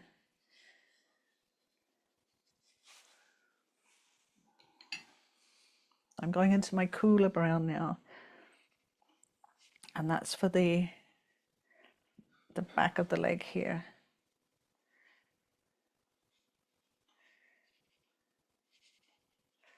I've got my little zero brush, and any time that I feel the brush strokes are too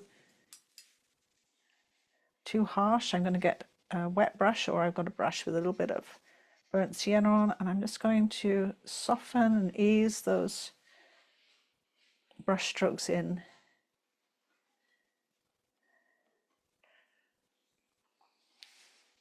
So we had this area coming down here. It's between the two front legs, and then it gets a little bit, it's wide here, and then it gets sort of narrower, and then it widens off again. And of course the fur from this leg's going in one direction, and the fur from the other leg's going the other direction. Oh. Make sure you go back and forth with your fur strokes. The legs are quite thin, and what we can do is if it looks a little bit too dark, when this is dry, we can put some white over the top so that they don't look as strangely angular or sharp-edged.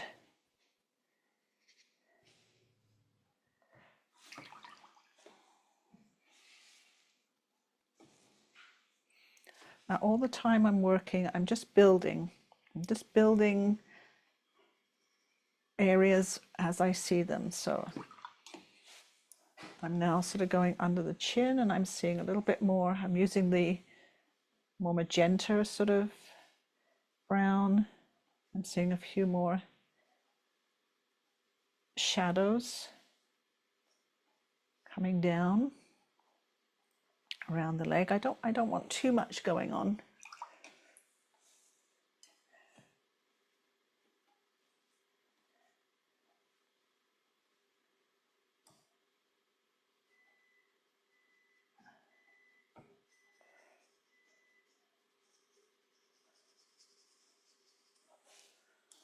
Oh, I'm going to take my bigger brush and some water, and again,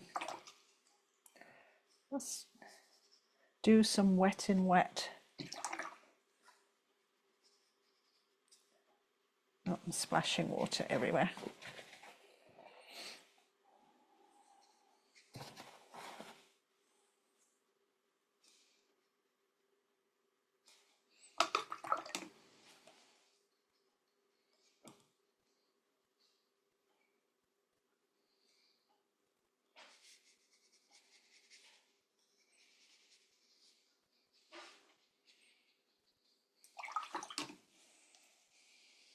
I'm going to pull back one and sort of trying to get that sweep of the curve away from the face here. So I'm just doing some very, very, very light magenta brown strokes, kind of sweeping around in a curve away from the face, and then from the leg, and it's sort of sweeping around this side too, sweeping around here. And I don't want to do, like, I really don't want to do too much. I want most of it to be a suggestion. I'm going to grab a little bit of that watered down magenta brown and just put sort of a stain of that color on there. Sometimes just a stain of color is enough. You don't need all the, for say here, a watery stain of that color.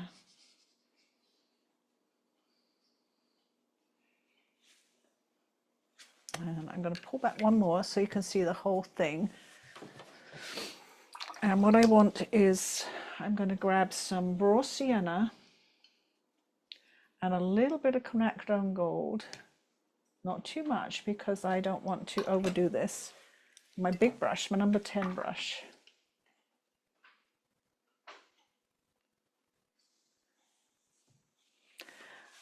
And I want a bit more in with big bold strokes, just a bit more raw sienna and gold on that shoulder.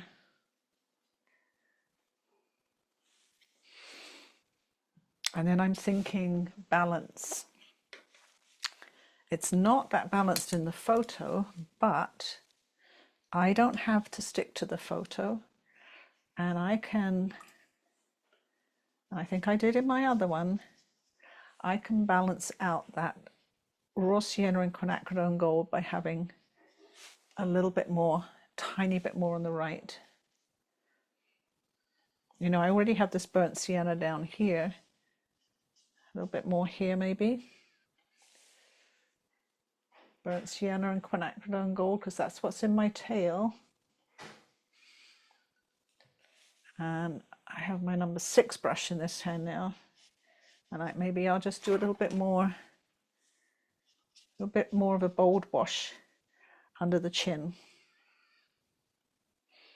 And I think that will balance it out a little bit so that I have a little bit of the gold over here and a little bit over here. You only need a little bit for balance. It doesn't have to be a lot. I'm just wondering if I've got enough dark. Quite dark over here. I'm going to put a bit more of the white over the top. I think I can do a little bit more dark here. I can be a little bit more bold here, I think.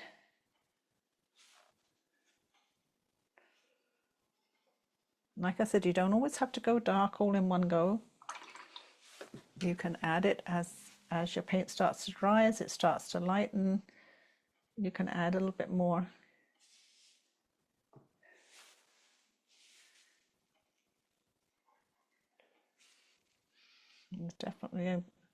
There's a good dark spot under his chin here.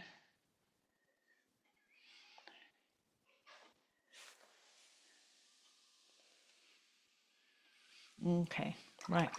Now, for the very final touches, and we're a little bit over time for the final touches, I'm going to whip my hairdryer over this and then get my little tiny brush and my white paint out and put some of the first strokes on. So give me a minute while I'm sure you're catching up or you've given up, one or the other.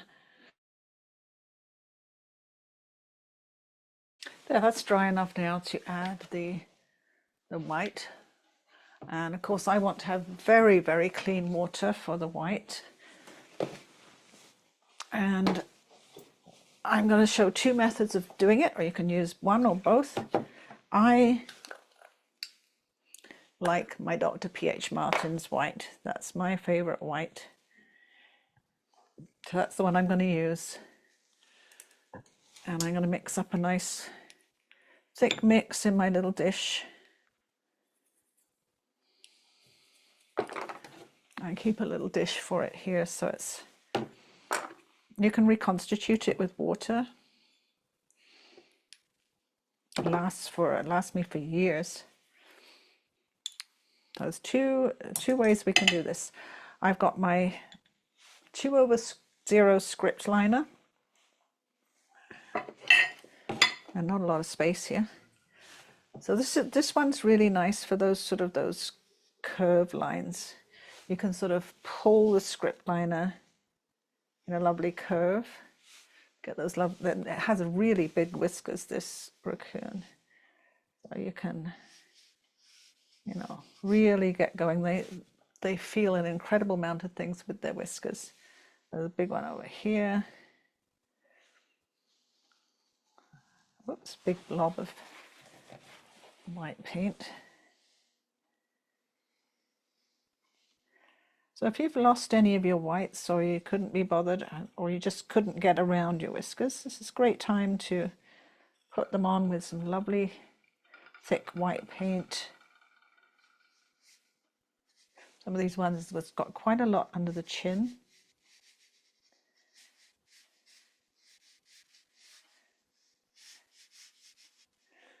And you can get a few of those lovely whiskers down here.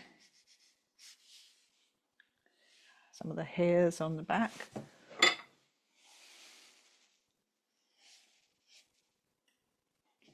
I'm going a bit fast now, but you can really take your time with this. And another way, if you have dip pens, I like to use brushes a lot of the time, but if you have a dip pen and white ink or white PH Martins, you can paint the back of your dip pen with some white,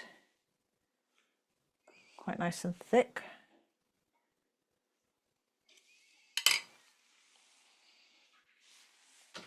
Just test it out, doing okay. And you can also use that to put a lot of the hairs in, so a lot of the hairs on the chest, on the legs,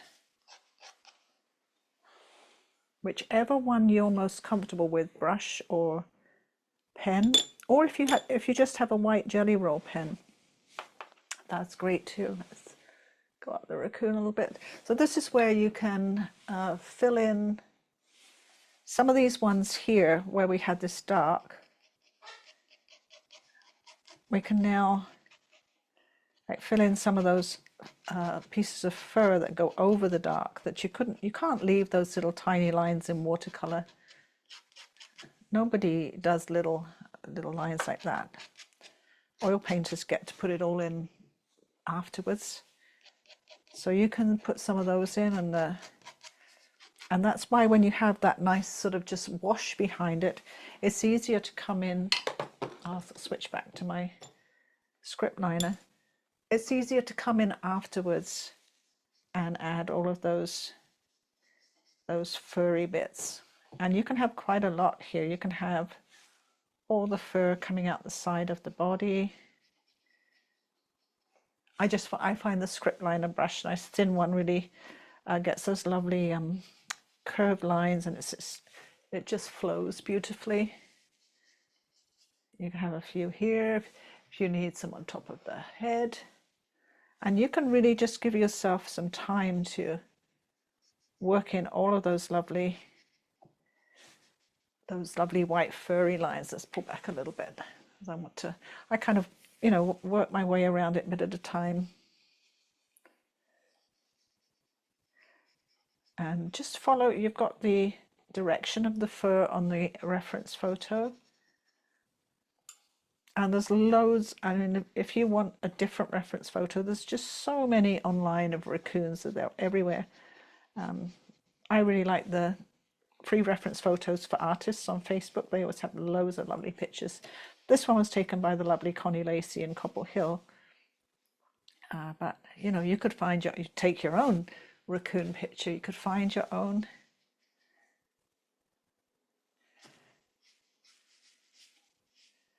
So you see how it goes. You can spend a bit of time going over your washes with either a pen or a brush, just building up a bit of the white fur over the top. You might even want some down the side here. You might want to put a little bit more, where the head comes up here to the fur here. You might want to make that a little bit more white furry. You might want a little bit more on top of the head. This one's probably the best one to do with a pen. I'm going very, very fast now. So you get the idea. You can start building up a little bit of fur. And if you missed any of the highlights on the nose or anything, or in the eyes, if you missed something, you can go back and pick a few more out. If you lost this line, you can go get it back. And that will finish off your raccoon. So I'm sorry that was a little bit hurried at the end, wasn't it? But I like to let it dry for a while and then go back and put all that stuff in the next day and work on it kind of slowly, much slower than I did there, and just build up the fur. And that was my first one. I guess they look fairly similar, but they never come out. They never come out exactly the same. I used a bit more Quinacridone Gold on the tail this time, and it's slightly different. I think I definitely worked in more fur on this one. I had more time to work more fur in, and probably a little bit darker between the front legs too. I probably did another wash of dark.